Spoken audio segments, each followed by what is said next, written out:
Hello guys, ito na yung recipe natin ng spicy chicken ginataan. So, panoorin nyo guys, napakadali. 8 step lang to. So, una, maglalagay ng gata dun sa pan. Pangalawa, luya. Tapos, nung kumulo na, pangatlo, ilalagay yung wash and cut na chicken. So, ang nilagay ko dyan ay yung wing part guys. Buo yun, yung buong wing, hinati ko lang. Tapos, ayan, nung kumulo na, sunod nilagay ko na yung aking pampalasa na alamang at saka chili paste, ayan guys. So yan lang na dalawa na yan yung aking pampalasa. Tapos kung mapapansin nyo, hindi ko rin yan ginasa kasi may balat yung manok. So magkakaroon na yan ng sariling taba or yung magmamantika na rin yan gawa nung gata.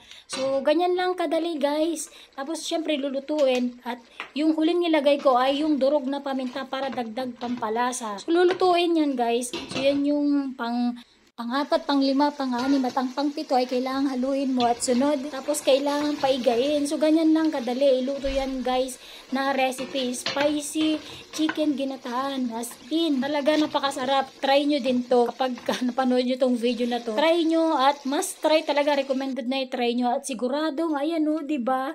Nakakatakam. Ayan o, yung mantika niya, yung taba niya gawa nung sagata at saka yung mantika nung manok. Ganyan siya kasarap guys. Parang Bicol Express style. Pinost ko na yung picture nito sa wall ko at sabi nung isang nag-comment kung chicken curry daw. Hindi naman, mas malapit to sa Bicol Express. Chicken nga lang to.